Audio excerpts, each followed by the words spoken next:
You're listening to the Player Issue Podcast. Here's your host, Aaron Warwick. Yes. Welcome to another episode of the Player Issue Podcast. This is episode number 31. Yes, I know. It has been a little while since we were here, but here we are again. Thank you for joining us. I'm sure you're all as excited as me to get onto another episode, and definitely some more in future. So we'll definitely be recording some more. I actually did record an episode in the last couple of weeks, and I'm devastated we weren't able to get it out because it lasted for 4 hours. I'm not even joking you. So we had a good chat with Jack Linehan, and 4 hours that the interview went for, only for the roadcaster to let me down for the first time ever. Devastated. First time ever. The roadcaster let me down, and Jack's interview was completely ruined. So sadly, we do have to re-record that episode. Obviously, we didn't want to do it straight away because it's not the same. If you record something and almost immediately after you recorded the other thing, it seems rehearsed. It feels unnatural. The answers, you're just trying to remember what you said rather than just naturally answering it. So we didn't want to do it straight away, so we'll give it a little bit of time and we'll go back to Jack and we'll continue with the interview that we did with him. And it was fantastic. I had a lot of laughs in that episode. So, yeah, really devastated that you don't get to listen to it, and obviously devastated for Jack as well. He wasted 4 hours of his time as well to come on the show with me, and didn't happen. So apologies to Jack for that, and all of you as well who are waiting for another episode to come out. We promise you will hear that one again very soon. We've also been a little bit busy filming the new YouTube series, and that is on the cave collection. So what's in the cave? What we're going to do is we're going to pick a jumper out of the cabinets that we've got numbers from you guys, and we've done a spin the wheel. We'll get the number. We'll go in and we'll count the number of jumpers. So that's going to be really frustrating when we get those 400s. We're going to count all through the jumpers, and we're going to pick out that number that does come up, which you guys have given me. And then we're going to talk about that jumper, and we're going to show you some little details about it, maybe how much I paid, where I got it from, and any details about the design, et cetera, et cetera. So make sure you are subscribed to the Player Issue Podcast YouTube channel, so as soon as they start to roll out, you are notified and you'll be able to watch them. So I really do look forward to getting that out for all of you guys. Obviously, you'll be waiting for some more podcast content, so in the meantime, hopefully that will be able to keep you entertained. It's actually a lot more work than I ever expected. Full credit to all these people who do YouTube videos. I don't know how you do it, but as usual, I try to do things a little bit too professionally. I mean, I'm definitely not a professional by any means, but I'm certainly going a little bit too far as I'm just not getting just a camera and filming and away you go. There's a lot more involved to it. I wish I didn't do it. I wish I'd just do a nice, simple recording. But I don't want to put out something that's going to be crap, so probably will be, but I'm sure you can give me the feedback. Anyway, let's not talk too much. We got a little message here from a Fremantle player who's messaged in with a little audio message for all your listeners out there. You should be able to hear his name at the start. If you do not hear it, I will tell you after his message anyway. But here you are. Here is his message for everybody out there. Hey guys, Neil Erasmus here from the Fremantle Football Club. I just wanted to say well done on the 10,000 listeners. That's an amazing accomplishment, and here you guys are collectors. I've actually just got Mum to put up a bunch of my old jerseys from junior footy, playing at Duncraig Football Club, Serenade-on-Craig, and even up to playing for Australia last year in the academy game. I don't know where those jerseys went and who they went to, but I'm sure some collectors might have got a hold of them. But yeah, I hope you guys have great success in the future, and look, don't forget to subscribe on your favourite podcast platform. Enjoy. There you go. That was Neil Erasmus from the Fremantle Football Club. Thank you, Neil. He's just congratulating us on 10,000 listeners. So thank you to every one of you listeners who are out there. We really do appreciate you. And I do apologise. We haven't had as much content as you probably would like, but we will endeavour to do as much as we can. It just does take a lot of time. And a lot of time is something I don't have a lot of nowadays, but we'll certainly keep trying.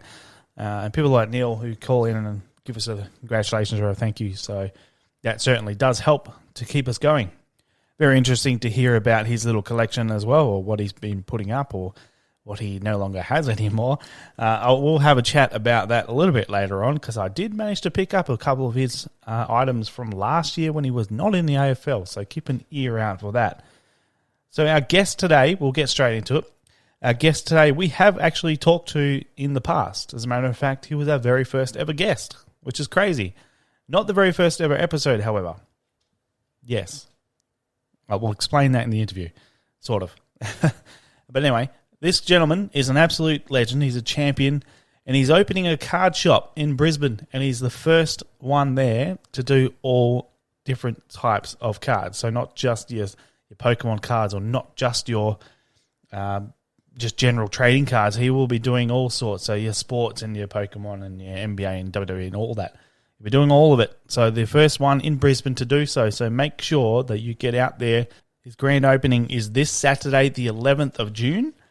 And it will open at 11 a.m. and go through until the Brisbane game starts later on in the evening. So make sure you get in, and make sure you listen through to the end of the episode as well, because they also have a special code just for you guys where you can purchase on the website, or you can even go into the store as well. And there's another little surprise for you if you do that. So make sure you listen all the way through the episode so you do not miss out on that special code to pick up some great cards for yourself.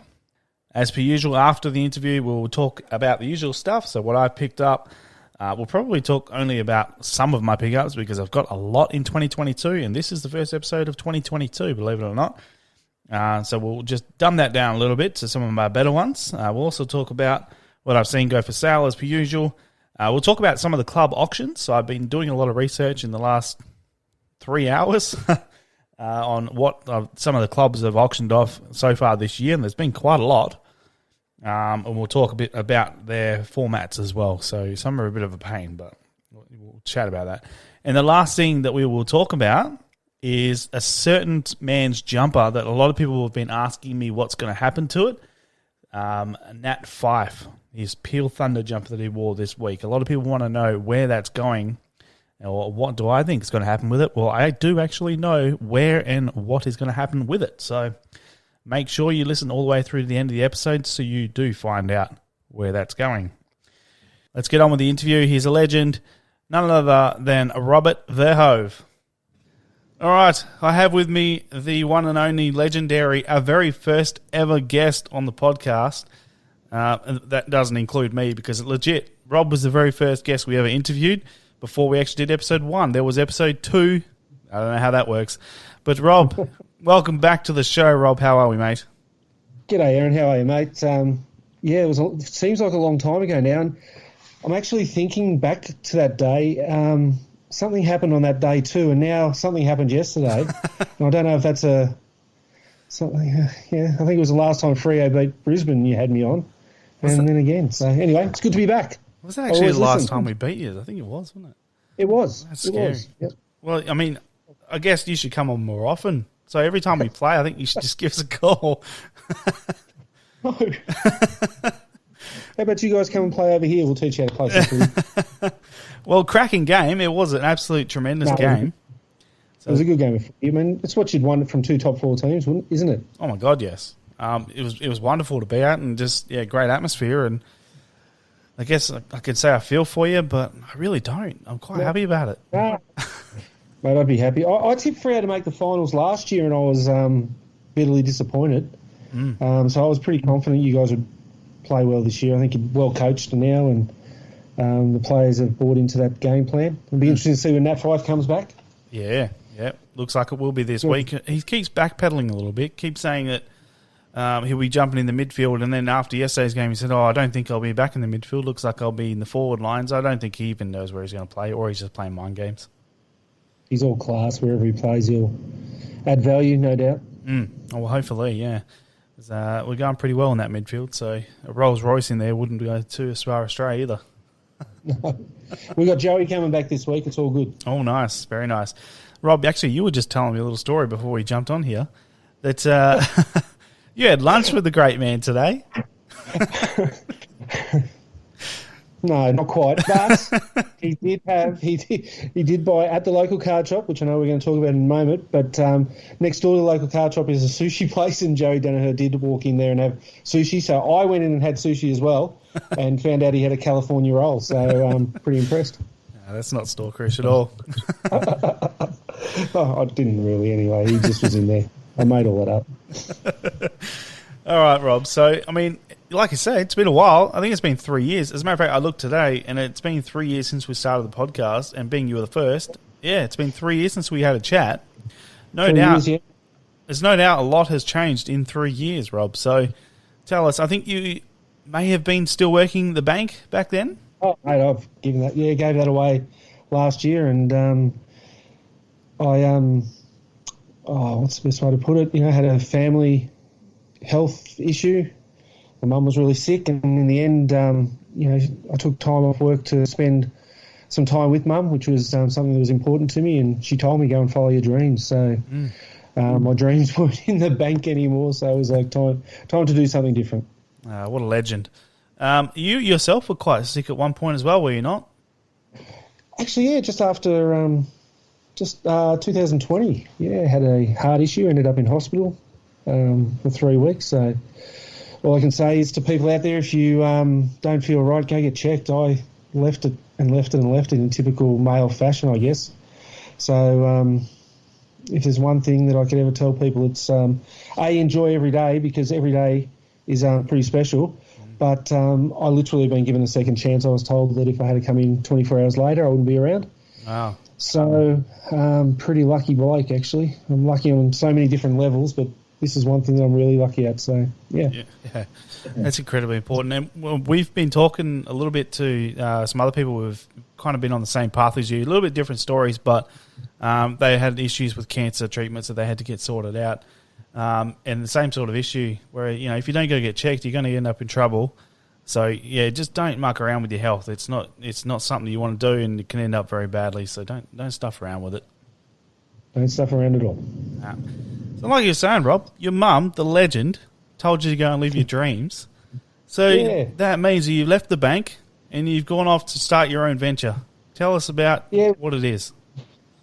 Yeah, so obviously when I spoke to you, and I still do collect my jerseys. I love everything footy, so that's a no-brainer. But one thing that I've done since I was a real young lad was collected footy cards.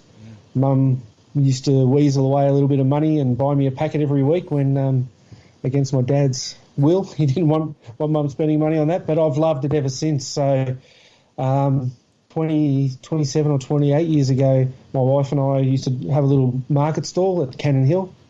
Then about 6 or 7 years ago, or maybe a bit longer now, a good mate of mine, Pete, and I did a market stall at Rocklea, selling trading cards and just enjoying it. And then it was actually after Mum had just passed away, and I met a guy who was also into it, but he's a bit of an entrepreneur, and met him and took up a job working for him in something different. But then talk came around, and three of us put our heads together and said, look, it's time. Brisbane got themselves a trading card store. Plenty of Pokemon and all that around, but there's no sports trading card stores in Brisbane. So they told me to go and find a premises, and I came back with three, all within about 500 metres of each other at the Gabba. So I just thought it was easy. So your first reaction as soon as you heard go find a premises, was it just head straight to the Gabba? Straight to the Gabba.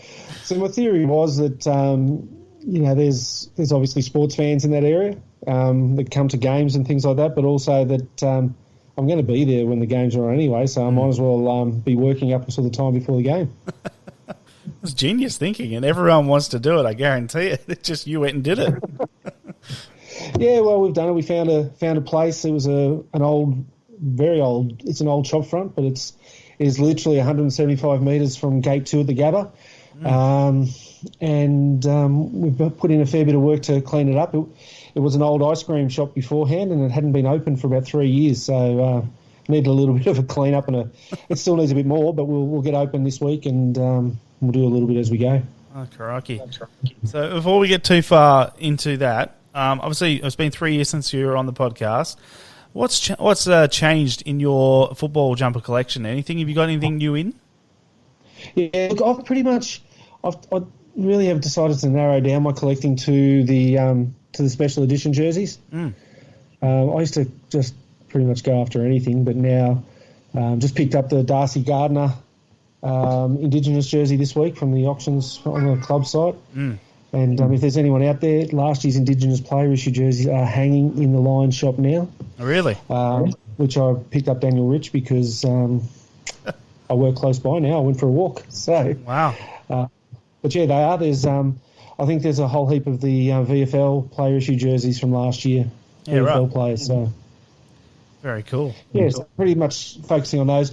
And for some reason, Darcy Gardner's been the one that I've just ended up with a few times. So I've just started chasing his to keep some kind of pattern. It's funny how that works. Like, most people usually get into collecting players, but they don't often have a rhyme or reason why. It just happens, and then you just keep following the pattern. Yep. Yeah. Him and I did pick up a ripper of a Cam Rayner Anzac Day jersey, so I was pretty happy with that. He's still the main man. Which year was that? That was 2 years ago. Yeah, nice.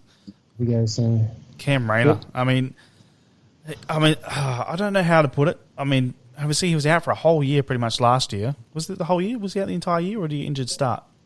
No, he got injured in pre-season. Yeah, okay. Injured the whole year last year, and it seems stocks, from what I've been reading, a little bit down on him, and I can't believe that because he was an absolute superstar when he was playing, and he's going to take time to come back. But people were just talking crazy stuff. Yeah, look, he's always been a little bit of a whipping boy in that respect because, he's the number one draft pick. People were saying, the next Dustin Martin when he first started playing, and it's a little bit harsh, I think, on a young kid who was thrown into a system it was a poor system at the time. We had to play the young kids because we had no one else. But last year's pre-season was where the penny seemed to drop, and I think for Cam it's just a matter of, I think he started to realise that he is actually a good player. He's that explosive. He's playing. What do you have? 5 clearances in the first half yesterday. If it wasn't for Andrew Brayshaw having a ridiculous game, he would have been well ahead on the clearance count. So no, he's going well. Yeah, no doubt. Everything just needs to calm down a little bit. Let the young fella play. No doubt he'll tear it up anytime soon. Yep. Now, Rob, not only have you started your own venture as far as a new trading card store goes, which I'm absolutely baffled that there are none in Brisbane, by the way. That's crazy. But you also have just started your own podcast. Yes, we have the Queensland Corridor Footy podcast. So we're actually on a couple of weeks break with that because my co-host has been out of action. But, Queensland Corridor Footy, it's just everything Queensland local footy. Where I work, we have a podcast studio, so I was like, why the heck not? Let's do something. And, we've had some great guests. We had Cam Ellis-Yeoman in last week. Yep. And that was really interesting because, as you know, some people don't want to talk about certain things on podcasts or things like that. But Cam, having left the game because of his vaccination status, he just said, no, I'm comfortable with my decision. Let's talk about it. So yeah, wow. It was really good. And it was also being Sir Doug Nicholls round. We had a really good chat to him about the Indigenous culture in our game, so which is something I have a real passion about. So it was fantastic. Yeah. You've got a Facebook page for the podcast as well, yeah? Yep, Queensland Corridor Footy is the Facebook page, or you can go to podfire.com.au, but it's on Spotify and Apple and all those. As you know, Aaron, I'm very good with technology. I have no idea. But thankfully we have some good people that work with us. The man didn't have Skype until about 20 minutes ago, so we managed to get that up and rolling. It took me 9 minutes to download it. I was pretty impressed with that. I am very impressed, and it was actually me that was having the trouble with the camera. You were sweet. I was all over it. What do they say? New dog, old tricks, something like that. Yeah, not wrong. So what made you get into doing the podcast, Rob? Look, literally, the guys at work said, everyone should do something. There's just a bit of an extra thing at work. This is at the other job that I was working at. And I thought to myself, well, I know someone who's really, really connected within the local footy community. So I was like, well, if we get together, the only thing I like to talk about is football. So, but, there's 1,000 podcasts about AFL footy, so there's none about Queensland football. So, we've had some fantastic guests, from the boss of the QAFL through to VFL coaches. We've had the footy manager from Southport. We've had footy manager from Redlands, players, everything. So, and the other thing that's gone on from that is the Canteen Connoisseur. Have you seen the Canteen Connoisseur? No, I've heard you talk about it, but I'm not sure. This could be the end of me. Now, we talked about before I've been in hospital because of my heart, the old ticker. But the Canteen Connoisseur, what he likes to do is he goes out to football grounds and samples a canteen and gives them a bit of a rating. Mm-hmm. So if you don't have the rule is if you don't have dim sims, don't invite me because I'm not coming. And so far that's been a winner. But we go and sample the canteens. Sampled one with Ricky Nixon, toot toot. Yeah, right. So he was there and came and had a chat, and Dane Swan came and had a chat on that day as well. So it's just been a little bit of fun and something extra to do. I'm going to have to watch the time now with running the store and everything like that as well. We're running the local hobby shop. So it's good fun. So I think the same as you. You know, it's just something that you enjoy talking about. So let's chat. Yeah, that's it. I have seen a couple of videos. The Dane Swan and the Mitch Robinson one are hilarious. Talk about stalking. I chased Mitch Robinson around the ground there, and what did he say? Long time listener, first time caller. And it's like, thanks, dude. You're right. I love that. He gets right into it. He does love his podcast as well, so he's more than happy to help out others. He does. He's another one of these players, and I know you've mentioned a few players over the years that you've come to know, and they help you out with some jerseys or whatnot. I don't know, but the players are just normal people. So. Yeah, well, that's it. You've got to treat them as such as well. People go out there and treat them as something special. Obviously, they are because they're more special than us. However, they are normal people. But you go out and you treat them as though they're an object, and they're just not going to respond. So if you just go and chat with them like a normal human being, generally you'll get a normal human being response. Yeah, unless you followed Joe Danaher into a sushi shop. Yeah, well, no comment. We won't go there.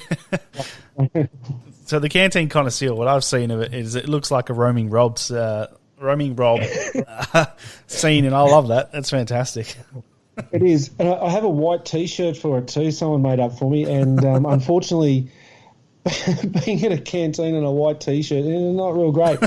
So the very astute viewers have been able to notice that on about 3 or 4 occasions I've had a T-shirt change from one video to the next, and that's when I've had a bit of an accident. So, yeah. And I still, here's a good chance because there's so many listeners and watchers of this podcast. I do apologise to the young lady at Aspley when I pushed the button for the soy sauce and it went over her dress. I'm still very sorry about that. So, oh my God. Yeah. Oh, that's tremendous. Yeah, so please get out and have a listen to Rob's podcast. Yeah. Is there a video or is it just audio? It's just audio. There will be a video coming, and the Canteen Connoisseur will have its own little podcast as well coming up soon. That's fantastic to hear. So, Rob, just one more time, let us know what that podcast name is again. Queensland Corridor Footy Podcast, and you can find it at all good podcast providers. Beautiful. He's already got it down pat. Yeah, make sure you have a listen. That came out as Yeoman episode. That sounds tremendous. So I'm going to jump on and have a listen to that after we finished here because that sounds like a really good listen. Yeah, if I could ask, if there was people that do want to give it a listen, there was one episode there. We did a special episode with a young female umpire, and it was done the week before it all came out in the wash about the umpire abuse to females. Give that a listen, and you may just get a little bit of a different understanding on what it's like to be an umpire, and especially a female umpire, and why it means so much to treat them with some kind of respect. That's a very good point. So make sure you get on and have a listen to that. What episode was that? Do you remember, Rob? On the listy thing, that the technical people do, it was called the special edition because we slotted in because it kind of just fit right at that minute, and we had a few media outlets actually contact us to get the audio of it because they knew that she told her story the week before it all came out. So it's quite raw. Yeah, it's pretty sad what kind of things people put up with. So yeah, no kidding. So that one's located right between episode 8 and 9 on Queensland Corridor Footy special episode, speaking to Laura. So definitely give Yep. that one a listen as well. I will definitely do that as well. So, yeah, Yep. very exciting to see the amount of podcasts out there, and it's exciting. I love podcasts, so I love listening to new stuff, and anything that interests me will interest a lot of other people as well. So make sure you give it a listen. Yep. So, Rob, this is what we're really here for, I guess, and that is your shop. So your shop is now, I guess, technically open, but not officially. So you did a little bit of a soft open in the last couple of weeks, is that correct? Did a couple of soft openings on the Saturdays, just to make sure things worked, which they did. But we've been in clean-up mode at the moment and getting some graphic designers are doing signs and things like that, whatever that is. So we will be open this Saturday. Is our grand opening. Beautiful. At 11 o'clock on Saturday. We're going to have some pizzas and drinks and whatnot, and then Saturday night is a game at the Gabba. So we're located at 793 Stanley Street, Wollongabba, or www.localcardshop.com.au is the other place you can find us. But and we've basically what we tried to create. And look, I'm a different age. I'm in a different generation to you, Aaron, as well. And a lot of people out there are a lot younger than me, but when I was a young fella, we used to go down to our local card shops or hobby shops and just be able to go in there for the day, and we'd talk cards and we'd sit there and trade our cards and whatnot. We're trying to create a little bit of that back again.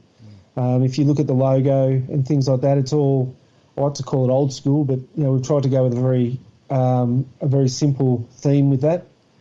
And we're going to have arcade game in there. We're going to have a vending machine, some tables so people can just sit down and chat cards, chat sport. There'll be sport on the TVs. We've got a couple of TVs coming in. Player Issue podcast will definitely be on those screens at some stage as well. Beautiful. Now, Rob, what sort of cards can people collect there? I know obviously these are, as you said earlier, Pokemon. I'm assuming you got Pokemon, but what sort of cards do you collect? So you got AFL, I assume. You got NBA. You got all those cool, funny things. Yeah, we have got literally. I don't know that there's something we don't have. NBA, AFL are obviously two very big ones in Australia. NFL, Pokemon. I know nothing about Pokemon. Thankfully, I have someone that's working for us that knows a lot about Pokemon. But we've even got the big thing at the moment is Formula One. You wouldn't believe it. No. It's just absolutely exploded. Trading cards for Formula One drivers. I've been talking to a guy about them tonight for about an hour and a half.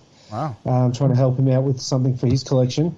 One down your alley. I'm going to send you something, Aaron. Oh, I interesting. already sent you something, didn't I? I sent you a card for M. Well, yeah, I was going to say, to be fair, you sent it to M. So No, I'll send you something as well because WWE is now all the rage Yes. too, and there's a lot of new WWE products that have come out that we've got some in the local card shop. So Prism is the big one there, but we've even got we got cards now. This is how crazy the industry is. It's called the Presidential Signature Series. Every card has a handwritten word for an American president in it. Yeah, right. So they've taken letters that they've written and they've just torn them up. Torn them up, basically, chopped them all to pieces, inserted them into a card, and you get a PSA authenticity with it. Wow. And everything like that. So I got the number 5 written by JFK. Very happy with that. That's incredible. But yeah, you start piecing together where that number 5 could come from. you could, I guess. Geez, you'd have to have a few dollars though. But it's weird, from Mickey Mouse to Playboy. Yeah. There's every different type of card out there. That's insane. So obviously you've been soft open for a week or two now. What are you seeing most of people coming in? What are you seeing that people are collecting or wanting most? AFL and NBA at the moment, but that's where we've kind of pushed our name out in, especially in the AFL community, because we do live box breaks as well, where we get onto. You wouldn't think, because I didn't know how to get onto Skype, but we do set up a YouTube live stream of us opening boxes of cards for people. Yep. And we've had, I think, 4 now AFL ones in the first 2 weeks, which have been good, and they're a lot of fun. Which we try and have a bit of banter between myself and the people watching as well. And and just the location of where we're at. On the first game, it was a match day the first time, so we had GWS playing. So it was a good test for us because it wasn't a huge crowd, but we had a lot of people just walking off the street that were collecting AFL cards. And the best thing was, we had little kids, 11 years old. Charlie was a kid that came in and played his 75th game for Yeronga, and he came in and told us all about it. And, mate, that's what it's all about, to be honest. Creating stories. That's exactly right. And thankfully his dad bought him some stuff too, so that keeps us there. Now, these box breaks. I've seen heaps of box breaks on, obviously, Eureka card pages and things like that. Your one is a little bit different, where people actually buy the boxes, I'm assuming on the website or something like that, and then you break it for them and send it out. Is that right? Or well, we can do it. We do either. We do the same as what places like Eureka do. They're a fantastic breaking group where you buy a portion of a box, and then say you get Fremantle as your team. All the Fremantle cards that come out of yours. We do those as well. They're the primary thing that people do because a lot of the costs of these boxes have increased a lot. So, a box of AFL cards is $155 for the latest release. The next release will be $270. Crikey. So a lot of people, would rather spend a portion of that and, get one team. And, people trade to get their own team. So when you're a team like Brisbane or Fremantle, everyone wants to trade with you to get rid of those teams so they can get their teams. But, but it is a good way, and it's a good way that people can get in for sometimes, as little as $20, $40, whatever it is, depending on how many boxes are done. But like we do usually 3 boxes in a break, and it costs somewhere around the $40 mark, and you get all the cards posted out to you. Yeah, that's awesome. Yeah. So you don't have to just be at the Gabba at the time to go and see Rob or get some of his great product. You can just visit the website, and he will sort you out on there as well. Yep, and we do have a special for Player Issue podcast people. Oh, here we go. This is what we like to hear. Yeah, I again, technology not my friend, but I did talk to the technology person, the great man Chris, who knows how to run that website. Erin 10, ERIN 10, will get you 10% off till the end of June. End of June. How about that? That is fantastic, Rob. We really appreciate that. I don't know how I feel about my name being used as a code, but hey, we'll go with it. Has that ever happened before for you? Never. That is a first. It's a first. Mate, I'm actually happier that's a first than anything else. Well, I'm stoked. Hopefully it gets you lots of sales, and hopefully my name's out there on the waves a bit more. Well, Player Issue Podcast 10 was such a long thing to do, so Aaron 10, it kind of rhymed. It was like Ben 10, whatever. I actually was going to ask you if that was a reasoning for it, Aaron 10, Ben 10. So no, it wasn't. I'm glad you brought that up. Okay, Rob. So I've got 5 questions for you. These are all sent in by our listeners. So, yep. And I can't remember the order that I actually recorded them in. So we're just going to play it, and then I'll remember who it is, and I'll say it. But here we go. So here's question number 1. My question is, 90s cards, especially NBA basketball cards, were mass produced in the 90s, which resulted in a huge downfall in prices for the cards these days, being that you can still buy new old boxes out there. Do you think the same thing could be said about the way Panini have done the same sort of thing, mass producing cards? Not sure if it's on the same sort of level though now, but it's still either the one player controlling the market at the moment, although that is set to change. But what are your thoughts on the topic? Thanks. Yeah, there you go. Interesting question. That is from Sean Cooper. Thank you, Sean. Sean, that's a really good question, and it's a really good point, actually, because, the 90s cards were mass-produced, and if there's one thing I've heard 1,000 times, it's, I've got all these cards from the 90s sitting at home, but they must be worth a fortune, and unfortunately they're not, because they were so mass-produced. It's different now, though. Panini, there is that risk that Panini go too far and overproduce, which I've certainly seen. Panini are losing the license in about 2 years, Aaron. So Fanatics are taking it over. And Panini seem to have gone, well, let's just make as much money as we can in the short term. But the difference is now that there are short print cards that are numbered all the way down to one-of-one cards, one unique card. So it's a little bit different. I don't think long-term we'll have that crash of prices like we saw in the 90s. Actually, I don't think there'll be that at all. I mean, when you see that cards are selling for hundreds of thousands of dollars, some even millions of dollars. I don't think we'll see that, but Sean brought up about the changeover from Panini, and that is certainly something that's really exciting in the industry, just to see what happens. Fanatics have said that it'll be a lot more about getting cards into the hands of collectors rather than through resellers and things like that, which make it really hard.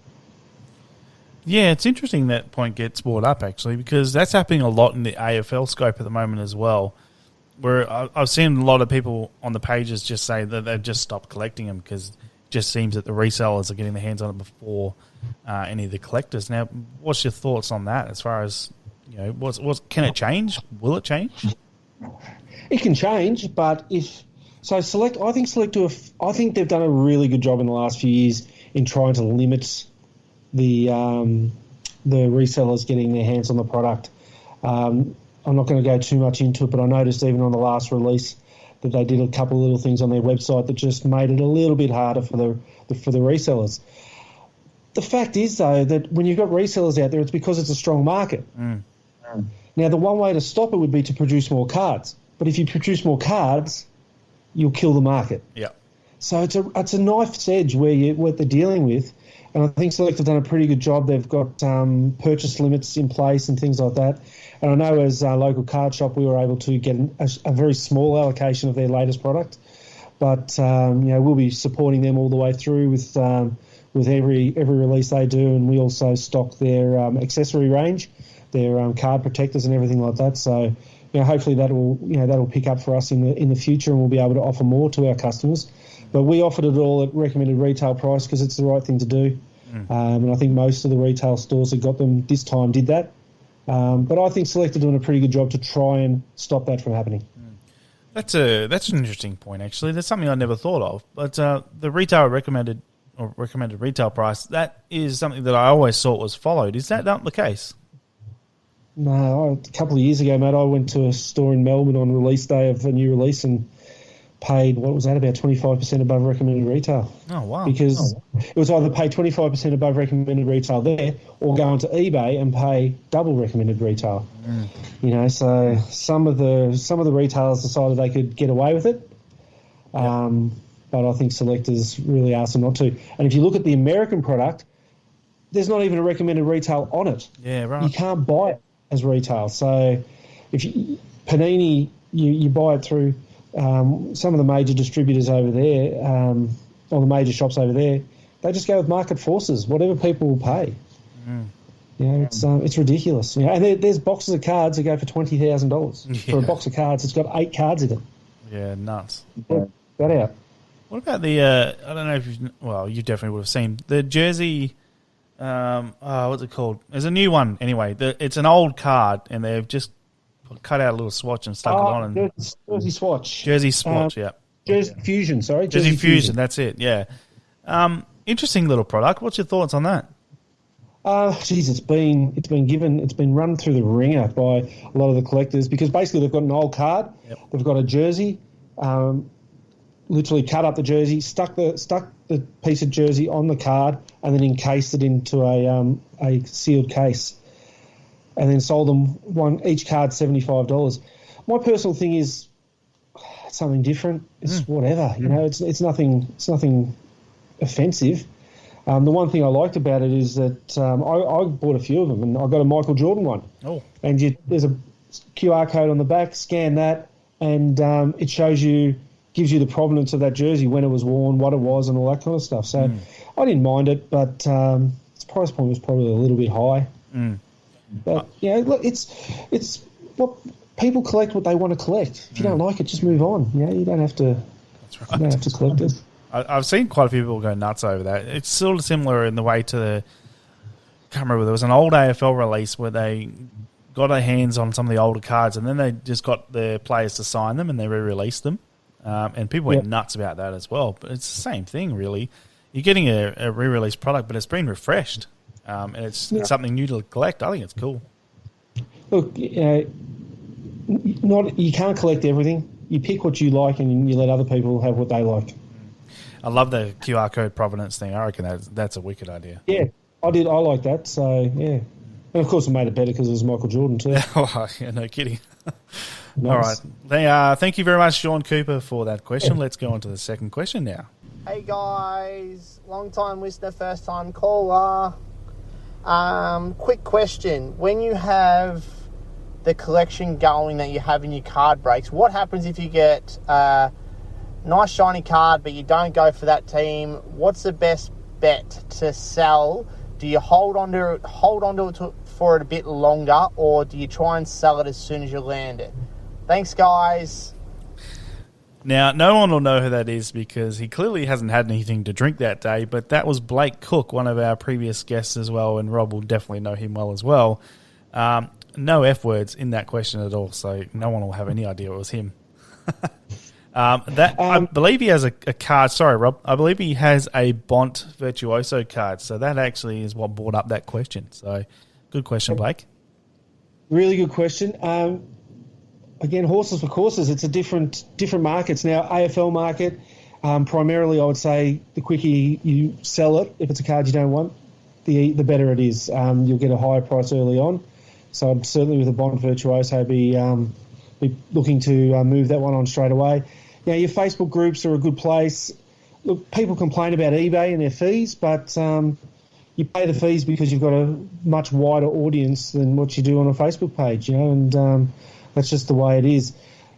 If it's an autograph card, and especially some of the legends, like there's a release, the Heritage release, which has got autograph cards of Lou Richards, Jack Dyer, Bobby Davis, and those kind of guys, I wouldn't sell them, not in a million years. Those cards will appreciate, in my opinion, they will appreciate through time because, they don't sign many.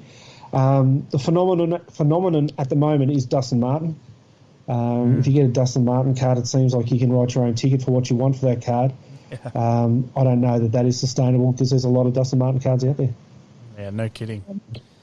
Well, very good insight, I believe, there from Rob. Thank you very much to Blake for that question.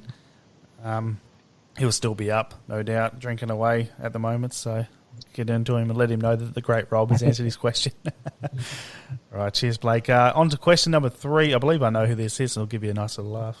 Hi there, Rob. Did you open your shop across from the Gabba on purpose so you could be closer to the Brisbane Lions players? Dale Johnson. Thank you, Dale. Another good Brisbane man. Dale Johnson, the great man himself. Absolutely, mate. As if I wouldn't have. Was there any doubt? No. And I bet you don't regret it. Not for a second. Short and sweet. Thank you, Dale. Appreciate you sending that question in. Took me about a week to get him to actually send the damn thing, but there we go. I'm sure he's probably still salty from yesterday as well. No, us Brisbane Lions supporters aren't like that. We just plot our revenge. If you see his Facebook post, you might think the difference. Yeah, I've seen Dale's Facebook post. Dale, just relax, mate. It's okay. 9-3. We're going all right. That's it, no doubt. All right, cheers, Dale. On to the next question now. What are your best 3 jumper finds? Not necessarily the best 3 jumpers, but the ones that have the best story. So you cracked a frame and there was a different number on the back. You went to an op shop in Wagga Wagga or something along those lines. You met someone in a dark alley. What's the furthest you've gone to secure a jumper? Cheers. This one question is from Al Williams. Now, Rob, if you want to answer this, you can answer it how you like, but if you want to talk about jumpers or if you want to talk about cards, your best card finds, that would also be fantastic. No, well, in jumpers, the Gold Coast Convention Centre's fancy dress department had David Bain's 1989 player-issued match-worn Brisbane Bears jumper. So that wasn't a bad one, and picked that up for $5 in their offer us something for anything sale. That's nuts. That is definitely the best one. I also picked up a Steve Johnson Brisbane Bears. I think that was the year before, might have been 1988. Bought that off a guy off Facebook and drove 200 kilometres because everyone else was messaging him and wanting it. So I thought I'd better get my backside up to the Sunshine Coast. So I drove from the Gold Coast to the Sunshine Coast and picked that up, and that's something that I cherish. And probably I picked up a Jonathan Brown Anzac Day jersey from when we played St Kilda in New Zealand. It was actually Justin Lepich's first win as a coach. And I picked that up, and then one day Jono was doing a book signing, so I took it and asked him to sign it. And, mate, it's just pride of place for me because the first thing he said was, "Where the hell did you get this from, mate?" And I told him, and he said, "Bloody hell, mate, I've only got one jersey that I've kept, and it's this one." So he had, because I had the player issue, he had the match worn that he'd kept and he'd framed in his house. So it's pretty special to know that there was only two of that jersey, and I have one of them, and the great man has the other. Yeah, and in trading cards, I'll give you what trading cards. It's just look, for me with trading cards, it's probably I got a set of cards from the US. I was out in a flea market in San Diego. Can't remember what it's called, but it's massive, crazy. And got a set of presidential cards, so just of all the old presidents and things like that really interest me. Just on that for one sec, what people don't realise with trading cards is we gave a base set of cards to a young kid last week, and he's slightly autistic, and the enjoyment he got out of those cards, reading the stats, and he can recite them better than anything else. So a lot of people think, they're just base cards, they're worth nothing, and they, in a monetary value are, but things like that are really cool for people. And that was how I felt when I found these presidential cards in the States. You're not wrong. I mean, we did a break as well where we got sent a box from Select as well on the new release. We broke it. It was a jumbo set, actually. We broke it on YouTube Live as well. And I just got enjoyment out of doing the break myself, but then we gave off all of the base cards to a listener. It was actually Sean Cooper, the very first question we had. Right. And he gave them to his kids because his kids collect them. So, I mean, there is definitely a validation for having the cards out there because, kids like that love them. And I remember loving them when I was a kid. Money didn't mean jack shit to me. It was all about having them. With local card shops, and like a lot of people come in and they'll open up a box of cards, NBA, AFL, and all they want is the insert cards.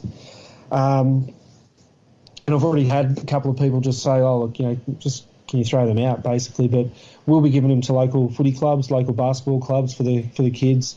We have the Children's Hospital down the road, so we'll probably do something for those guys as well. So that's the kind of things that we'd like to do. Yeah, that's wicked. All right, let's jump on to the very last question that we have for today. Was just thinking, after the Indigenous round had just gone, do you reckon AFL clubs will start to bring in Indigenous jumpers for a full year round? That question comes from Brody Whitbourne. Sounds like he's got a fish pond pump going on in the background. But what do you reckon, Rob? Do you reckon we'll see an Indigenous jumper as a full season jumper? The Brisbane Lions are using their Indigenous design, the inspired design by Darryl White, for their warm-up shops this year, for the whole year. Oh, okay. So I think, look, we may see it. The Brisbane Lions women wore their Indigenous jumper in the grand final a couple of years ago. Mm-hmm. Why not? I think... But having said that, I don't know about you, Aaron, but I really love the fact that for 2 weeks a year, we have this real spotlight on the Indigenous culture within our game. So Doug Nichols played for Fitzroy. I actually have met Sir Doug Nichols' grandson at a Lions game in Melbourne once. Adam is just an absolute ripper bloke. He probably wouldn't even remember because about 30 people were going up talking to him. But I love the fact that there's that history in the game of our Indigenous players. And for my club, the Charlie Camerons and the Calamar Cheese and the Kadeen Colemans, and these guys provide such a great enjoyment for a lot of us. So maybe I like the Lions have done, maybe a warm up top, and then maybe I know the Lions are wearing it again in round 17 for some reason. I'm not entirely sure why. I believe that's Nidok round actually. Is that what it's? Yeah, because I think Freo are wearing theirs in round 17 as well. Okay, yeah, because we've got Essendon up here, I believe. No, we're playing Essendon in Melbourne, which I don't know. Actually, I don't even know who we're playing. It must be up here because we played them already once down there. But yeah, so because I got an email from the club saying they won't send them out until after that. But yeah, 2 or 3 times a year, I think it's about right. Yeah, I think it just keeps it a little more special. You don't want to water it down too much. And the subtlety is great. I mean, Freo wearing the Clash jumper this year that has the original 2013 design, which was done by Roger Hayden, the Indigenous design. They're wearing a small sliver of that down the sides of the jumper, which on TV you just think it's just a purple stripe, and that's all people have been talking about, just this weird purple stripe Freo added. But when you look at it up close, you see the Indigenous design in that, and it's just a nice, subtle... thank you to the Indigenous players of the game who have put in such a tremendous effort through this whole period. And, it just needs to be something special like that, just a short little nod. And the 2 weeks that they just go all out just makes it even more special. When I spoke to Cam Ellis-Yolman a couple of weeks ago, I asked him about, how special was it to wear the jerseys, and he just said that it makes you walk a little bit higher, a little bit above the ground, and to have, especially, when these ex-club players are designing these jerseys, or there is some connection to the club with the design. If you have a look at Brisbane's over the last 2 years, last year we had one designed by Chris Johnson, and it had a real Fitzroy theme to it. This year we had one Darryl White, and it has a Brisbane Bears feel to it, which I think makes it a little bit more special for our club as well. So, that one this year is mint. Yeah, it's a ripper. It's a ripper. So there'll be one hanging in the local card shop. Oh, beauty. Well, make sure you get on there and have a look at the local card shop at these lovely jumpers that no doubt Rob will have a few more up, surely. Oh, yeah, we've got a few jerseys that will be making their way into the we've got a few away at JSA at the moment getting their autographs authenticated. Oh, that's cool. Because we won't sell anything there that isn't authenticated, even though we know where they came from and we're quite happy with them. But I think for someone who's buying one, if it's being bought with an autograph on it, and that's something I'm big about. I don't care if a jumper's got an autograph on it. Sometimes, I think I said last time, I prefer them not to in a lot of occasions because I don't know where the autograph came from. But if we're going to sell them with autographs on them, we'll make sure that they're authenticated first. So are you gonna sell jumpers, like of the odd occasion jumpers as well, or?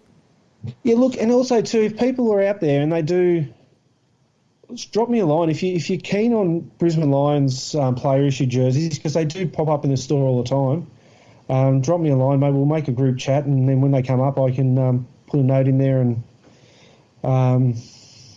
people can get them. Because I know if you ring the guys at the club, they'll sell them to you over the phone. So if there is anyone that would like that, just make sure you send me a message, and we might get a little group chat of Brisbane Lions, or people that are interested in the Brisbane Lions jerseys. I can tell you now, your inbox is about to explode, and that's probably going to be from me as well after we shoot this. I'll be having a chat. We'll have that special chat, mate. That's okay. Beautiful. Now, actually, real quickly before we continue on, you had a bit of a run-in or a bit of a day or an afternoon with a famous basketball player a week or two ago. Me too. Another one of the things that the company that I work for up here does. Media Rate Events brought out Josh Giddey to the Gold Coast, and we ran a basketball camp with 450 lovely children. Wow. And I had to look after each at some stage. Oh, God, they did my head in. But, no, it was absolutely awesome. It was absolutely awesome. And, I got to meet Josh for about a minute and a half, it felt like, but enough time to get a photo with him and try and work out how tall he was. Assuming that was much taller than you. Oh, hell yeah. But look, what an amazing young bloke too. We had the kids camp, and he gave every kid so much time, more time than I would have imagined. And then we had a dinner at night at the Sheridan up here, and he just spoke so well, and was a great role model for kids here in Australia, and obviously doing sensationally in the US with his basketball. And his collection, shoes. Wow, okay. He's a shoe collector. So you definitely would have asked him the question, wouldn't you? Do you collect jerseys or anything like that? And you definitely asked him? Yeah, I thought you might. So he was given a Tom Mitchell. He's a big Hawthorn fan. So he was given a Tom Mitchell jersey by the Hawks, and he was pretty pumped by that. We were actually trying to get Luke Hodge. Luke Hodge, if you're watching this, Luke, and I'm sure you are, answer your messages, mate. We were trying to get him along to meet Josh, and Josh Giddey's hero is Luke Hodge, so we were trying to get him along. He's missed out on a massive opportunity there. That's crazy. And a free feed. Yeah. Anyway. What are you doing, Luke? I don't know. All right, Rob. So we're back to the card shop. So you're opening officially, grand opening this Saturday. 11 a.m. this Saturday. The website's up and running, but 11 a.m. this Saturday we'll open the doors and start having some fun. So it was the local card shop. Local card shop. And it Can is you like believe the name taken? So say it again. That name, I don't know, for people that have collected cards, one of the sayings that they always have is that I went down to my local card shop and bought this, or I got this, or I trade, and it's always they refer to it as their local card shop or shorten it to LCS. So we were looking for a name for the shop, and one of, I don't know, it wasn't me, but one of the other guys just joked and said, local card shop, that'd be easy. And there it was, not a single card shop in the world called local card shop. Wow. That's incredible. So now there is one. That's another missed opportunity that you've jumped all over, so well done.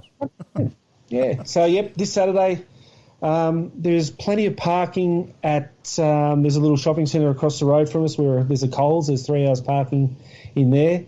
Or on match days, just be careful if you're parking around there because anyone who's been to the Gabba on a match day knows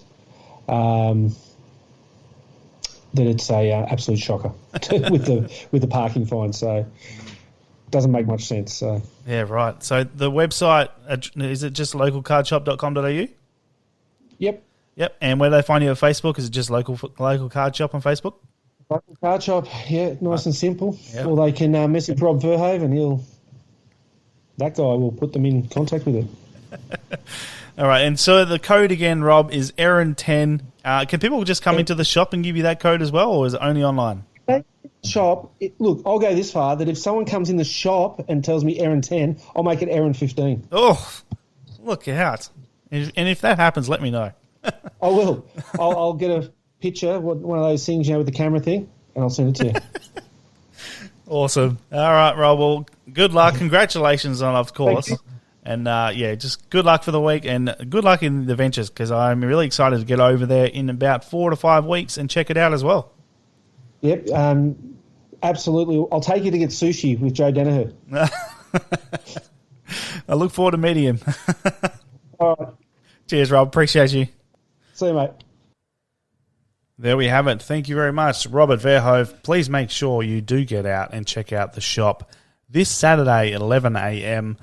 Local Card Shop is the name of the store in Woolloongabba in Brisbane, right next to, or 170 metres, as Rob said, from the Gabba itself. Make sure you get out there and check it out. Use the promo code Aaron10 if you are checking out the store on the website, which is localcardshop.com.au. Make sure you use that code and get yourself 10% off. And if you go into the store and tell them that you are a listener of the Play Issue podcast, it's going to hook you up with 15% off in store. So how good is that? I know there's plenty of card collectors out there who are also listeners of the show. So please make sure you're doing yourself a favour and getting in on these great deals and helping out a fellow collector, Rob. He's a great man and he's starting off a venture. And let's hope he's successful, obviously, and let's help him out to be as successful as possible. Thank you very much to everybody who sent in questions as well. I know it can be a little bit daunting hearing your own voice sometimes. Trust me, I'm still trying to get over that myself, but I really do appreciate it, and I hope you guys enjoy hearing your voice over the podcast as well. I know Al Williams, his setup must be fantastic, because did you hear that voice? That's radio voice right there. Cheers to everybody for sending in your questions. We really do appreciate it. Let's jump on to what we will normally talk about on the episode, and that is what I've seen and what I have got come in. So we'll kind of dumb down what I've actually got in, because I just gone through and I've counted up. I've got 35 or 36 because I've got another one coming. 36 jumpers so far this year. So it's been not a bad start for me. 36 is a pretty good amount. It's almost halfway through the year though, so it's probably, to be honest, a little bit low in what I would actually get normally. So does that mean I'm pulling it in? Who knows? Anyway, let's start off with where I started this year. The first jumper I picked up for the year was a Caleb Sarong 2021 Indigenous home jumper. So that was a pretty damn good start. Then picked up a Heath Chapman player issue, just a home. Also got a Griffin Logue match-worn, a retro jumper from last year as well, that really beautiful green retro. Something else special I got was a 2005 Heritage Round blood spare. So There's a high number 53. It's also stitched on the back. Got that from the great TikToker himself, Andy Munro, in a great trade. I am on the lookout for a 2003 and 2005 Heritage jumper. If anyone has one, ideally with a sublimated number on back, because I know obviously I do have an 05 now because of Andy, but I would like to get a sublimated rather than the stitched. And I believe it's only stitched because it is such a high number and would have been used as a spare. Also picked up a 2022 Michaela Morrison Freo player issue Pride jumper. The first time the women have done the Pride jumper, and it is beautiful. Real simple. Like, it's simply just the colours of the Pride flag through the V's, and also the Pride flag on the back as well. It looks tremendous. It's a nice and subtle jumper, but it is beautiful. And they went very high on auction, so I was really happy to get that. And Michaela is a very special player as well. I was also able to pick up one of their 2022 AFLW Indigenous jumpers as well, which is Philippa Seth. Very nice jumper. It's actually the first time that the women have worn the same Indigenous design as the men, so that was pretty cool. What else? I also got a 2012 Adam McPhee Starlight player issue signed jumper, a 2001 Brad Dodd player issue jumper, home jumper as well, in a trade with Matt Harvey. Thank you to Matt for that. So the auction jumper that I picked up this year, it was a 2022 Neil Erasmus Starlight match-worn signed jumper. That was Neil Erasmus's second AFL game, so I'm hoping he turns into a stud superstar, and I think he might. He's an absolute ball magnet, and he got 15 touches in that game, which isn't high of any sorts, but he certainly does look like he will be a ball winner in future, and how hard is it to get into that Freo midfield at the moment, so I don't blame him for not being able to play too many games so far, but it is good to see him in there, and I think he will be a star. Also got a 2022 Luke Ryan player issue Clash jumper. It is a pre-production sample, so no, it is not the final design. The V's are quite high on it, not the final design which they are using in match, but it does have that really nice Indigenous strip down the side, a la the actual jumpers themselves. And last of the Freo ones I'll talk about is Luke Ryan's round 8 match-worn jumper from the Kangaroos game where it was torn. So I was really lucky to come into that one, and I'm stoked to have it and really appreciate where it came from. So the non-Freo jumpers that I picked up, some really special ones that I did actually pick up. I got a 2021 Ollie Wines player issue preseason jumper, a 2021 Xavier Dersma Indigenous jumper, which I think is probably one of, if not the best Indigenous jumpers that has ever had. And Dersma is a decent player, so I was very happy to pick that up. Also got a 2018 Hayden Crozier Indigenous player issue Western Bulldogs jumper. I really like that design. There's a lot going on in it, but I still really, really like it. I think it looks fantastic. A 1997 David Cockatoo Collins Demons preseason jumper. I got in trade with one of the hardcore Melbourne folks, Dave Causey, who was after the one I actually had at the time. So I had one that he wanted. Nice little simple swap. So stoked with that one. Thank you to Dave. A 2019 James Madden Anzac player issue Brisbane Lions jumper. I don't even know who James Madden is, I'll be perfectly honest with you, but the design is, I believe, the best Anzac jumper that has been worn by any club. It is absolutely beautiful. If you haven't seen it or you don't remember it, make sure you have a look. So 2019 Brisbane Lions Anzac jumper, have a look at that. It is gorgeous. Also got a 2018 Alana and Madeline Foundation Richmond Tigers jumper. It was Conor Managew's beautiful jumper. I mean, obviously I'm a fan of purple, being a Freo fan. Also Perth Glory as well. And Sacramento Kings. There you go. It's a running feature in who I support. So it's a gorgeous jumper, but on the inside as well, it's got all this design. So kids have written notes to the players and pictures, and they're all inside the jumpers, and they look fantastic. It's a really, really cool feature. And just a really gorgeous design.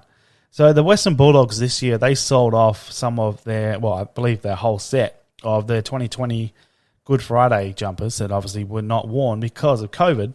So they sold off the whole set, which is multiple of each player at one of the games this year. I can't remember which game it was. $40 a piece. And, oh my God, like every player was there. So people were picking up Bont and Norton and Bailey Smith and all that for $40 a piece, and they were going nuts. I managed to get a hold of one. I can't remember, to be perfectly honest. So I think I got it from the club themselves. I emailed them, and they were no longer $40 at that point. I believe I paid $80. It's Ben Cavara. I don't know if the man's played a game as yet, but I just need to have it. I think really cool design. It is only a Clash jumper, but it does have the kick for kids. I don't know. Just need a 2020 Bulldogs jumper, I think. A lot of other people seem to be wanting them as well, so I'm not the only one. Carlton auctioned off their 2022 round 1 jumpers. So I thought that was very interesting. And I don't know if it's because they played so well in that game and had a good win and everyone was up and about. They thought, we can definitely make some money here, so let's get out round 1 jumpers on auction and see what we can do. And I think they went pretty well. I got 2022 Luke Parks. He didn't wear it in that game, definitely not, as he didn't play. However, the jumper rocked up in the same state that a lot of the other people's rocked up in, which was pretty dirty, very smelly, and quite wet. Now, mine wouldn't have been anywhere near as wet as others. I've heard some horror stories, but there were a lot of actual jumpers that actually had mold on the jumpers, which is awful. I love the fact that they weren't washed. That's fantastic. But what I feel happened is they got them straight out off the players and they just kind of folded them up and put them away in bags or whatever. Terrible idea because it's just going to must and fester and not end up well. So what should really happen with those is as soon as they take them off, get them hung up as soon as possible, let them dry out for a couple of days, and you won't have, or shouldn't have that issue where they mold and they go all nasty and it's just awful. And just soppy wet was not good. But so my one was not worn in round 1. However, mine was still in the same sort of condition as others. Therefore, I believe he wore it in either pre-season, which I think is probably pretty unlikely because they more than likely would have washed it post that game coming into round 1. Or he also did play in round 5, which is the last game that he played in before I got that jumper. So I think there's a good chance that he actually wore it in round 5, which is pretty cool. I also got a 2021 Peel Thunder Colts jumper. It's a really nice Indigenous jumper that Peel Thunder had that season. Really cool. A 2021 Tom Berry Anniversary Brisbane Lions jumper.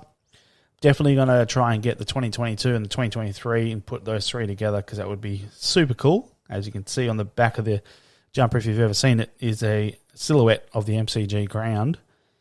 When you put it all together, all 3 of the jumpers, in 21, 22, and 23, they'll make that pattern and it'll look really cool. So I'm hoping to pick up those 2 as well. Also got from our friends at Sports Gear Australia, I got a 2019 Cam Ellis Yeoman Adelaide Crows player issue jumper. They had a great sale on, so I was definitely jumping on that. As mentioned earlier, I picked up a couple of Neil Erasmus's jumpers from last year before he became a Freo player. I picked up his State League jumper, which can't remember exactly, but I believe they played against East Perth. I think it may potentially have been because they didn't get to play against other states. I'm not sure. I can't remember. I didn't look enough into it to be perfectly honest, but I believe he only did wear it in the one game that would have been against East Perth, which is really cool. Really, really cool to have it. I thank Sean Cowan for letting me know about that and hooking me up with a gentleman who did have it. And he also had Neil Erasmus's match-worn Colts Grand Final worn jumper as well. So stoked to pick those 2 up, and I look forward to showing Neil those and getting him to sign them because that would be lovely to stick back in the collection. Last few I picked up a couple of Marcus Bontempelli jumpers. I picked up 3 actually.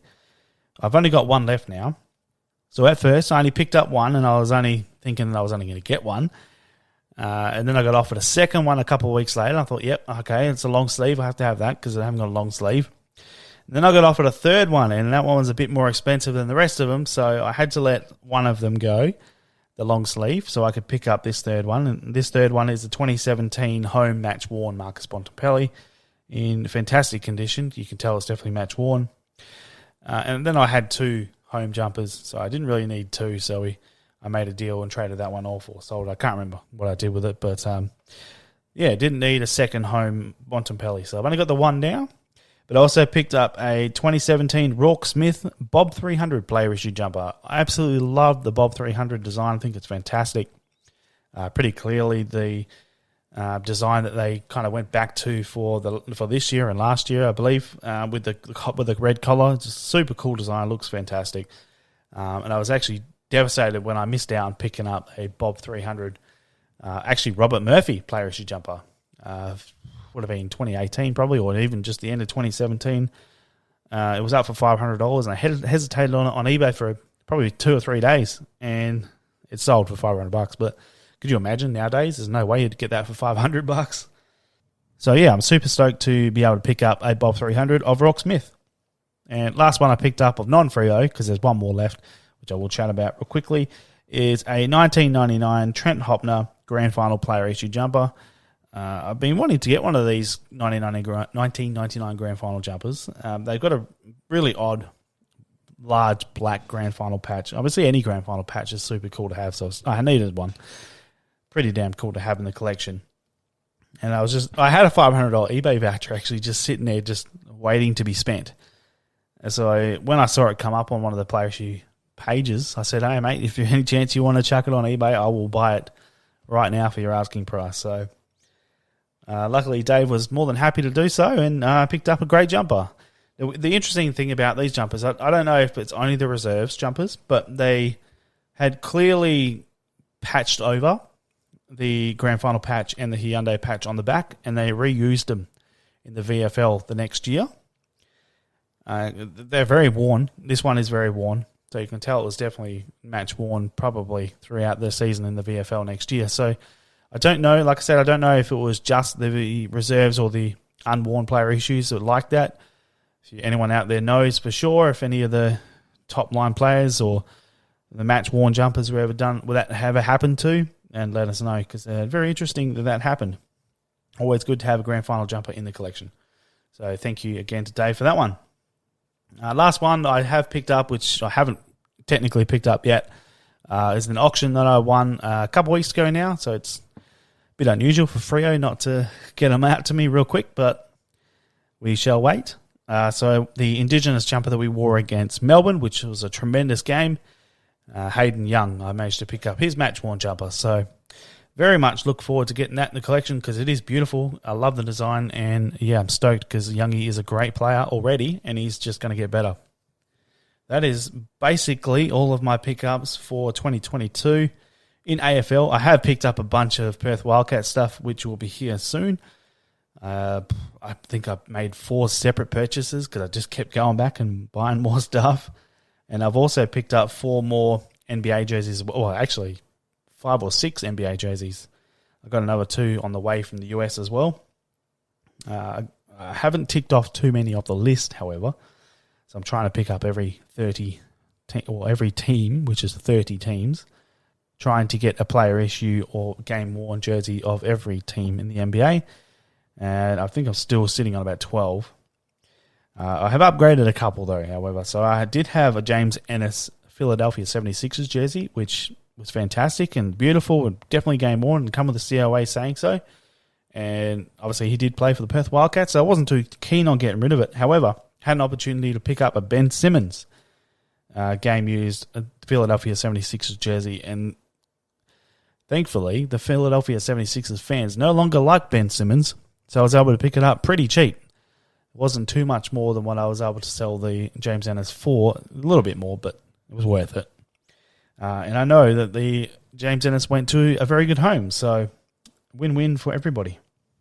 I also picked up another Sacramento Kings jersey, Costa Koufos, 2018-19. It could very well have been worn during the game that I actually went to. Well, yeah, one game that I went to that they wore that design against the Los Angeles Lakers in 2019. That would be really cool. I wish I could prove that. Also got another James Ennis. So I did let go of a James Ennis, but I picked up another James Ennis, and it is a 2015 game-worn Latin Knights jersey. So he wore that for a total of about 2 minutes, but it's still game-worn. Also picked up a 2007-2008 Los Angeles Clippers Al Thornton game-worn jersey. Super cool jersey. I just had to have something old. I don't know why, for the Clippers. I just don't think the Clippers' newer version or newer model, a newer design rather, really speaks Los Angeles Clippers to me. I always look back at them as being this kind of comical design. So I wanted something like that, and this is just in that era. So I was pretty happy to pick that up. And last couple of pickups I've got on the way as well, still coming from the US. It takes time. Is I purchased a Rashawn Holmes Sacramento Kings jersey from this season, so I'm really excited to see that. I'm I don't necessarily know exactly what I'm getting. With a picture of the jersey that they had on there was from 29th of December in 2021. However, the auction header title said it was for a totally different date. So I'm really hoping that the jersey that I receive is the jersey that they were advertising, because the one they advertised was the Black City jersey, which was a mint design.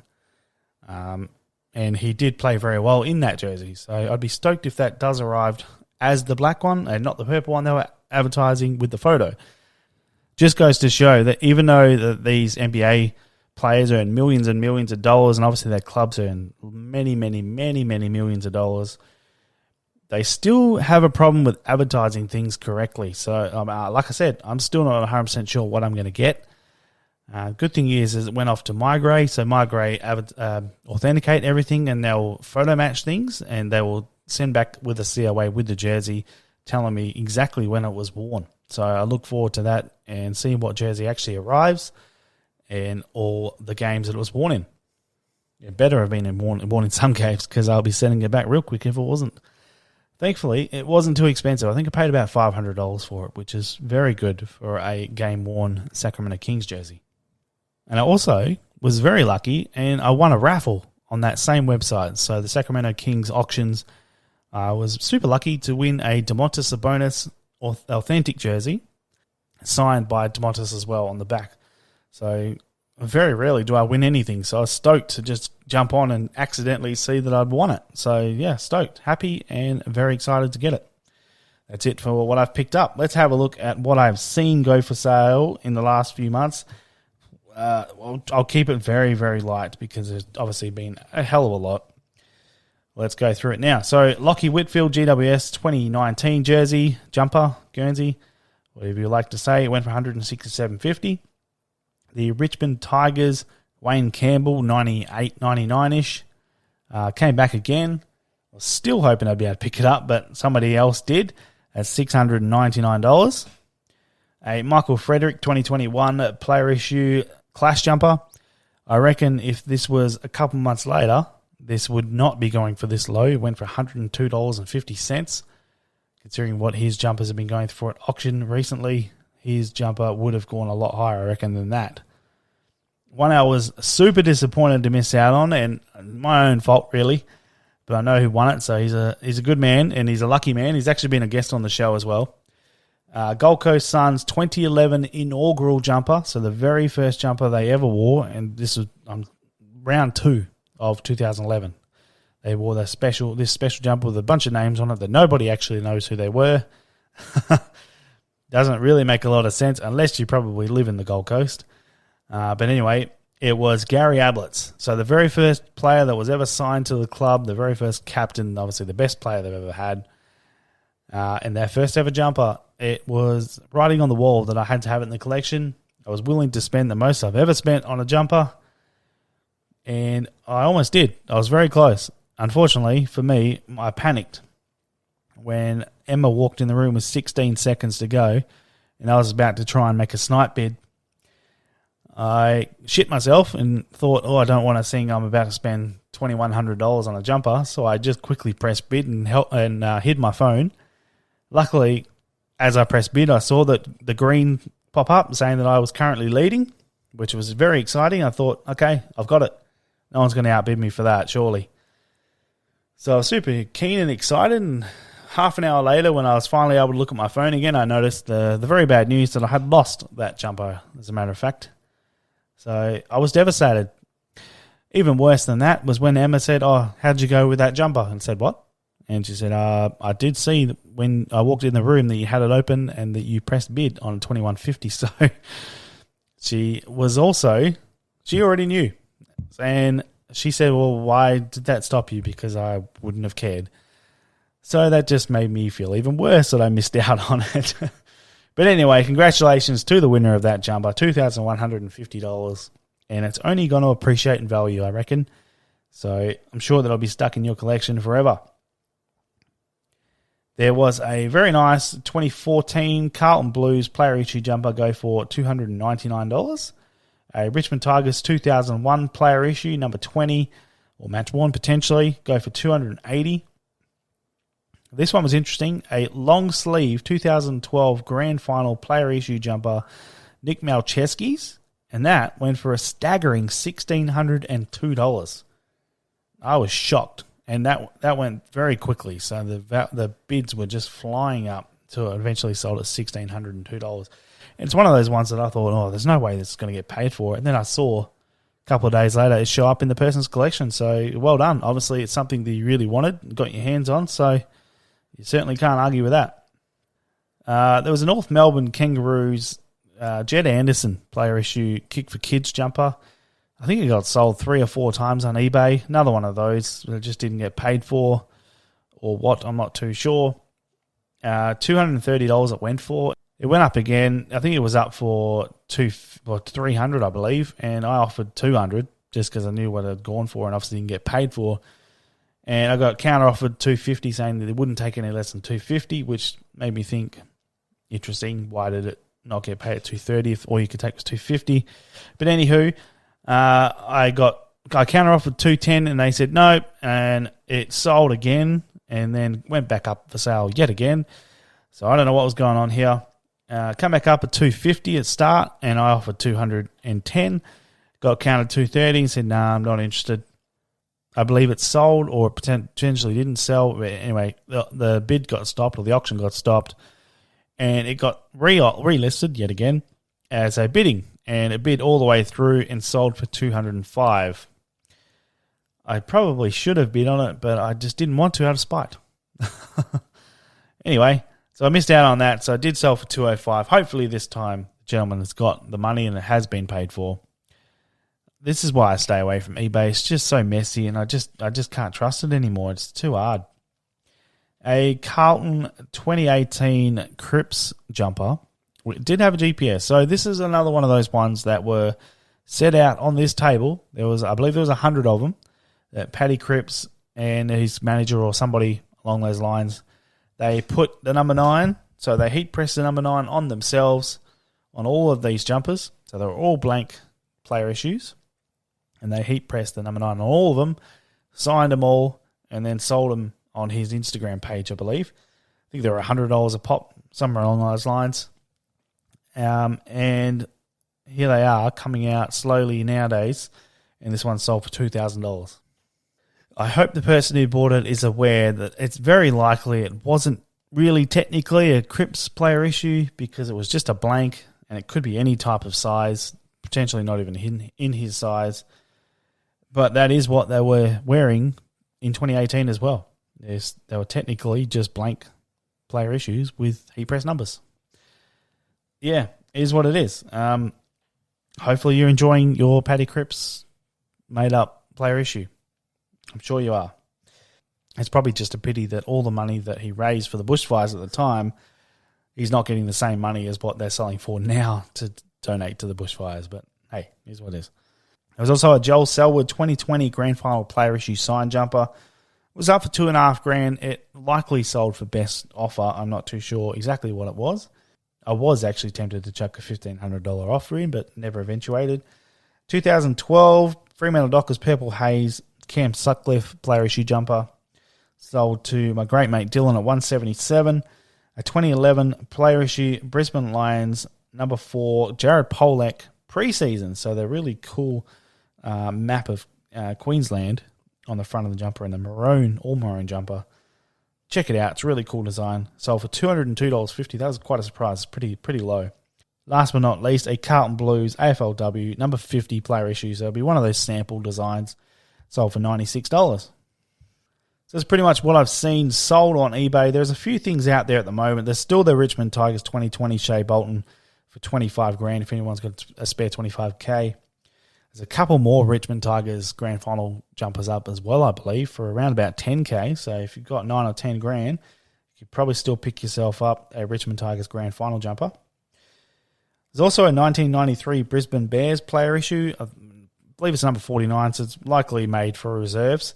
That's still there for $599. There's a 2012 Hawthorn Hawks player issue signed Bradley Hill jumper, $380. This is when Brad Hill, in his first season, wore number 32, so it's pretty cool. There's also still a Katie Brennan Western Bulldogs 2018 Pride AFLW player issue jumper still up. It's been up a few times. It's had a few drops. I have no doubt that this bloke is now selling this jumper for a loss, which is quite sad. He's actually a super nice bloke. He's a great dude, a really good collector. So if you are a fan of Katie Brennan, who's not, she's a gun and good looker as well. $269 is a very good price for a superstar AFLW player. I know that some people find it hard to believe that there is such thing, but trust me, there is, and some of the auctions that we'll talk about shortly will certainly prove that. So jump on there if you're keen on that, because it is super cheap, $269 for a Katie Brennan. There's also, if there's probably some time left on it at the moment, a Buddy Franklin 2008 match-worn Hawks jumper, which is signed and framed. I believe it was worn, can't remember what it was worn against, but it does have a COA saying when and where it was worn, and the plaque on it does as well, and it's currently sitting at $400. It is pick up only in Victoria. I have a fair hankering that it's going to jump up in price as in the next few hours that you're likely listening to this, because it's 16 hours to go as I'm speaking, so there won't be too much left once you're listening to this, if you're listening to it as it goes up. And last but not least, currently going is a West Coast Eagles preseason 97 or 98, not too sure, can't tell you at this very point in time. Number 45 BGC West Coast Eagles jumper, $660 it's at right now. Kicking myself that I don't have the Chad Morrison one anymore, which I had a few years back and it sold for $280, because I reckon it would go well more than this one. I don't even know who number 45 was, actually. I should have looked that up before talking, but I'm sure you can have a look for me. That's it. That's all I've seen on eBay and Gumtree that has really jumped out to me over the last few months.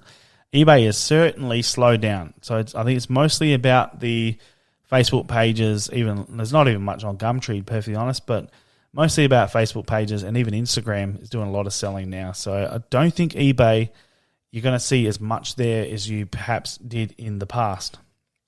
There are obviously a lot of the auctions happening as well around, obviously, the Indigenous and Anzac and other things as well. So we'll go through what I've seen at some of the team auctions. Problem being is a lot of the, well, I think all of them now are using the same format, run by Game Day. And when they close, they don't actually stay up for very long, or they don't come back. So you can't even see how much they're sold for. Sometimes they just overwrite the old listings with new ones, and it just looks really weird seeing some of the jumpers being, superstar players selling for $100 because they've just overwritten somebody else's. Yeah, anyway. So you can't really trust, unfortunately, what the recently closed page says much anymore. But I did have to research quite a bit of it before talking about it. The Adelaide Crows, unfortunately, can't find any of their recent auctions. If I really dig, I can probably find it, but I can't find any at this point in time. Brisbane Lions auctions, they just auctioned off Charlie Cameron's boots from round 3. They actually auctioned off a bunch of boots. These ones I've picked out specifically because he sold $3,020 for a pair of boots.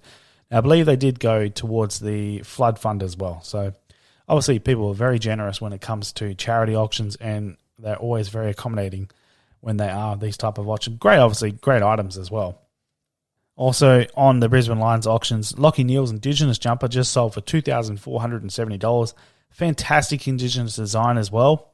As Rob said, it was done by Darryl White, and obviously had a very big Brisbane Bears influence, and it's a beautiful jumper. I didn't actually like 2021's Indigenous design. More so, I didn't like the Fitzroy design version. I didn't mind the white one, but this one this year is stunning. Now, as I was mentioning about AFLW jumpers and people just thinking they're not worth the material they're printed on, which is super sad that they even think that or feel that. Definitely not true, and there are definitely people out there who are willing to pay for it. Emily Bates Indigenous AFLW jumper this year went for $760. So there are definitely people who do realise the value of these players' jumpers, which is great to see. They definitely have a future. Carlton have run a few so far this year. Round 11 Indigenous is currently running, which is quite weird. So there's 3 days left on the round 11 jumpers. They also just did the round 10. So I don't think that people realised or knew that was going to happen. So obviously they were bidding quite high on the round 10 Indigenous jumpers because they're exactly the same, round 11. Unlike some of the teams who have a home and away version, they have the exact same one. So the round 10 Indigenous, Kernos went for $6,180 and Cripps went for $3,580. Now with 3 days left, Cripps' one is currently at $1,660 and you can pick up, well, about pick up, but with 3 days to go, you'll probably go up a little bit. There's about a dozen of those jumpers sitting there at around $300. A lot of them no bids. So I don't know if that is more than likely is a factor that they've just sold the round 10s and now they're doing round 11 straight away. Very odd. I've never seen that before, and I don't think that too many Carlton fans are quite happy about that. They also held a round 1 auction and a round 6 auction as well. So they've had 4 auctions already, the Carlton Blues. Obviously think they're travelling that well that they can get a whole heap of money for their jumpers. They're not wrong. They are definitely doing all right with some of the higher-ended ones. A lot of they're starting every jumper at 300 basically. A lot of them aren't going much more than that. So interesting to see how that continues and if they continue doing as many auctions. The round 1 was, as I mentioned earlier, just a simple round 1 home jumper. The round 6 was the one they wore against Freo. It was Anzac round. It wasn't an Anzac jumper, however, and they did lose. So it was quite weird seeing them go up for auction. I believe they did okay, though. But unfortunately, the values are no longer viewable on those pages. The Collingwood auctions, the Indigenous auction is no longer viewable as well. So unfortunately, I can't tell you how they went. I don't know if they auctioned the Anzac. I believe they probably did. But unfortunately, like I said, don't know. I can't see them, can't view them anymore. I do know that Nick Dacos, I think it's Nick, not too sure, but one of the Dacos brothers went for $6,000 plus. So very good money there for the Pies. Essendon, I have no idea. I can't find their auction page if they have one. No idea where it is. So sorry about that, any Essendon followers. The Fremantle Dockers have had 2 auctions so far and they currently have another running. Unfortunately, the round 4 Starlight auction is no longer viewable. It's a bit sad.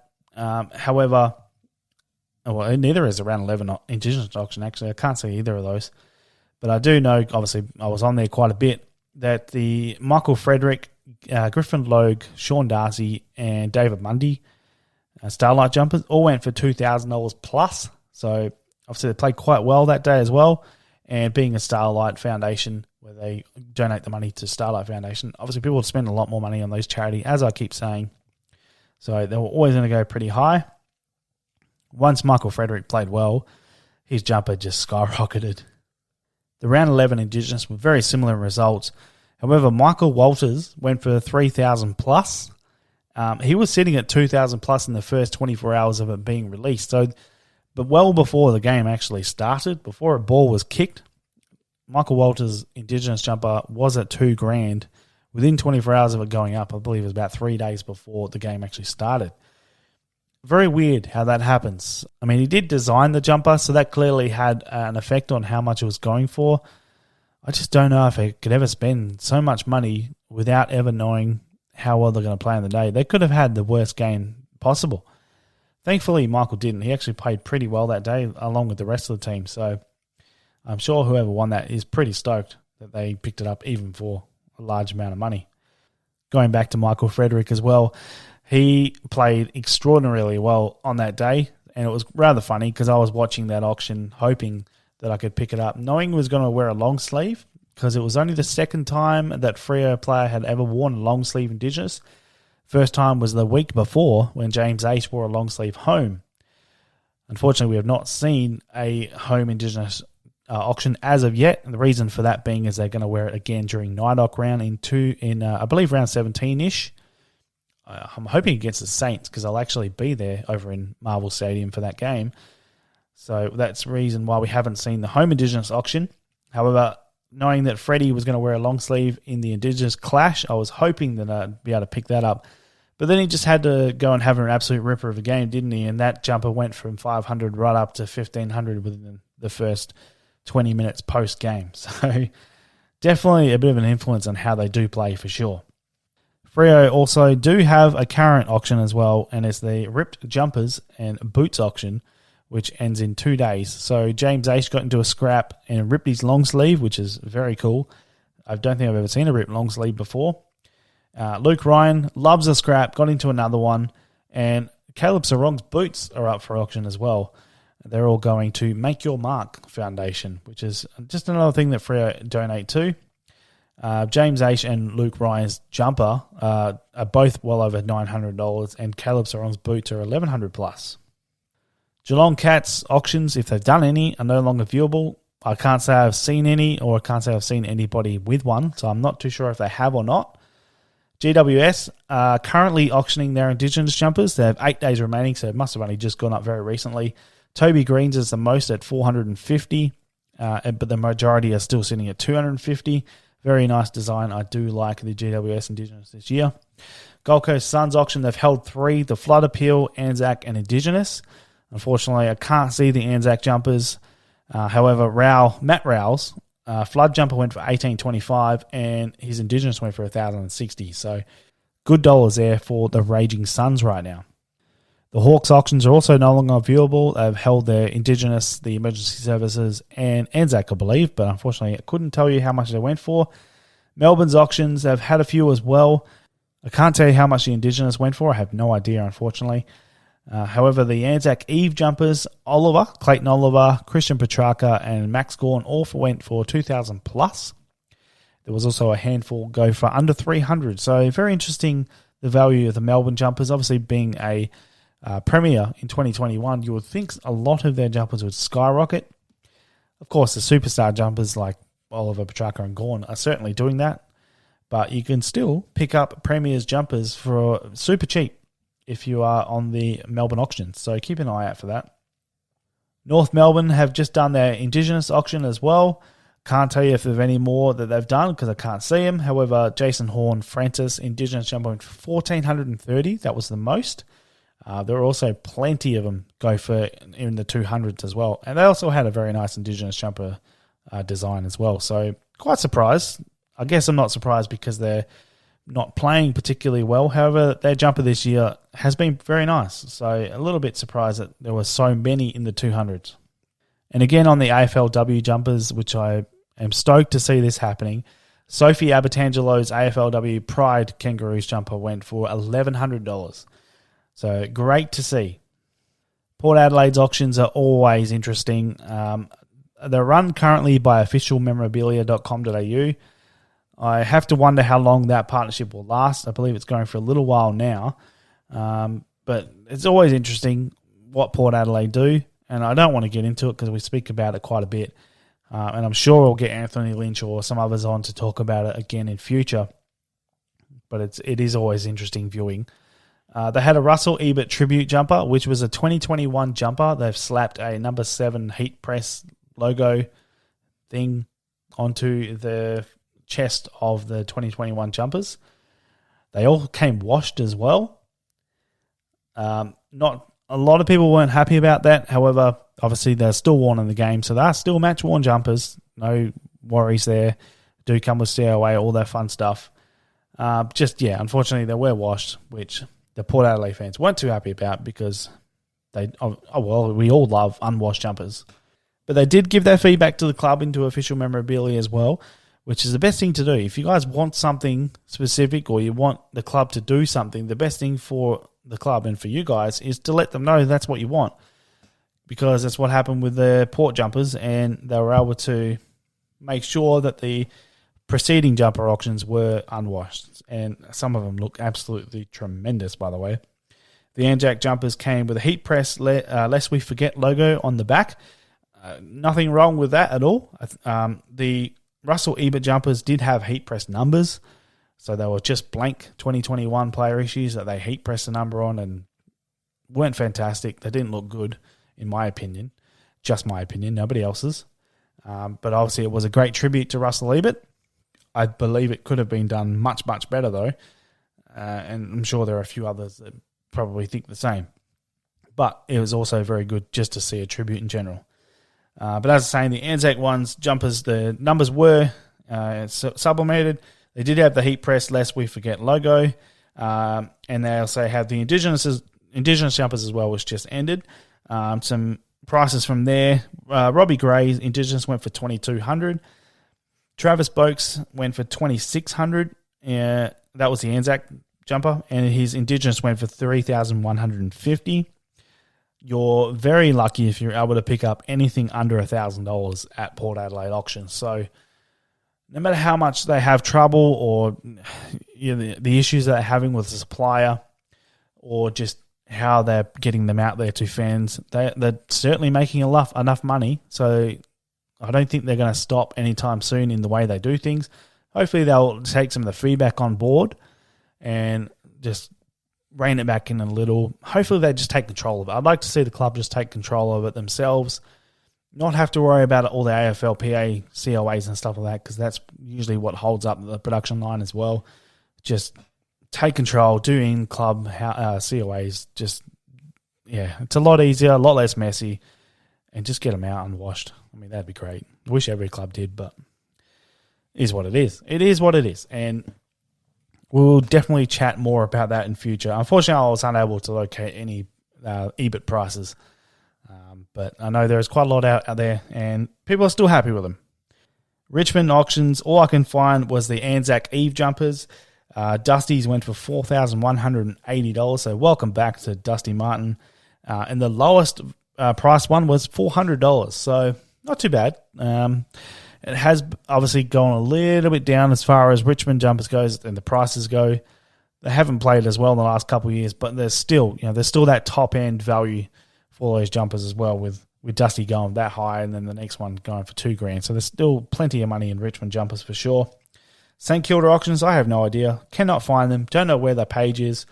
Found their website where the shop is, but I can't find where they hold auctions, if they do, or if they're still using the old format. I have a feeling they are still using the old format. They just haven't done any this year. Sydney auctions, again, none viewable. I can't see any currently closed auctions, or if they've even done any this year. I'm not too sure. Western Bulldogs, I can see their Good Friday auction. Cody Waitman was the highest, and it went for $2,000. The Bond sold for $1,265, and Bailey Smith was a little bit surprising. His went a little bit lower than I thought, and it went for $905. And there was a handful of jumpers that went for around $225. So Bulldogs struggling a little bit this year, so you're able to pick up a decent price Bulldogs jumper. I can't see if they've done any more. So if they have done any more auctions, I'm sorry, I can't tell you. But I'm sure the Bulldogs fans do know. And again, with the AFLW, I'll just keep telling you, whenever I see something that I really like seeing, that makes me happy, and Ellie Blackburn's Indigenous jumper went for $945. Another great player, but that design was a ripper as well. The AFLW Indigenous Western Bulldogs jumper was beautiful this year, and $945 is definitely nothing to sneeze at. West Coast Eagles, nothing. Potentially they'll auction the jumper off after the Nidoc round, when they'll more than likely wear the jumper again. But I wouldn't hold your breath, West Coast fans. I know you know what it's been like in the last couple of years, and can't see it changing anytime in the future. So that is just about going to do it for today. I will close it off with a question that I've been asked a number of times. And then Al Williams reminded me, thankfully, last minute, just before I was about to start recording this, that he would like to know what I believe, or what I think is going to happen to the Peel Thunder Nat 5 jumper that he wore on the weekend. It's quite funny, actually. A lot of people actually thought or weren't aware that it was not his first waffle game. He did actually play a couple waffle games early in his career. In 2010, when he was just a matchstick, he played for Claremont before he came to Freo. Played his first game and ripped it up, and that was it. Never went back to the waffle again until this past weekend. So he's not quite ready for the AFL yet, so they thought they'd give him out to the Peel Thunder and see how he went. Was a little bit rusty, so it was probably a very good decision. Putting him back in that midfield against the Lions probably wouldn't have been a great decision for a first game back, but he will be back this week against the Hawks. Now, what will happen with that Peel Thunder jumper? Honestly, in my head, I went over a number of different things thinking, what will they do? Will they auction it? Honestly, I came to the thought and theory that they probably didn't even think about it, and that it would just be put back in the cupboard for next week for whoever's going to wear number 7 next week. The weird thing about waffle is you will find that a bunch of numbers get worn by a bunch of different players. So the number 7 he wore, I believe, has been worn by Neil Erasmus as well as Warner as well. So it's been worn by a bunch of different people. So I thought, okay, fair chance that it's probably just going to be worn again by somebody random, and they'll do nothing with it because they probably just didn't think ahead. However, I have managed to contact Peel, and I have talked to them and asked them what was going to happen.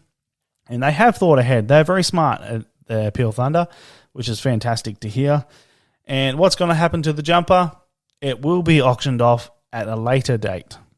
So it will be auctioned off at the annual banquet auction, which they are hoping or considering doing online. So that's not guaranteed, however, because usually the annual banquet auction is a banquet that they have in person, and people in the room can bid on the stuff.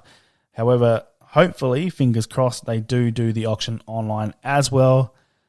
Hopefully that's it's not guaranteed, obviously, but hopefully that does happen, and they're smart enough to do so because they're going to get a lot of people, not just in WA or in Mandurah, that want to bid on that jumper. There's going to be a ton of people over east, and it could go nuts. Anything could happen with that jumper. It could go for $200, very unlikely. More than likely, it will probably go 3,000-4,000. So they'll be very smart to open that up to the public as much as they possibly can. There you go. That is it. That's what's happening with Nat Fyfe's Peel Thunder jumper that he wore this week. Will be interesting to see how his first jumper from a freer auction goes as well, actually. That's going to do it for today's episode. I know I say this every time, but I will get as much content out to you as soon as possible. I hope you've enjoyed listening to this as much as I've enjoyed bringing it to you. Make sure you subscribe to the YouTube channel so you can see the YouTube series as soon as it comes available. And make sure you go and see Rob at the local card shop on Saturday morning to get yourself some great cards, and use the code Aaron10 to get yourself some great discounts on the website, and he'll give you a great discount in store. Thank you very much. Thanks for listening.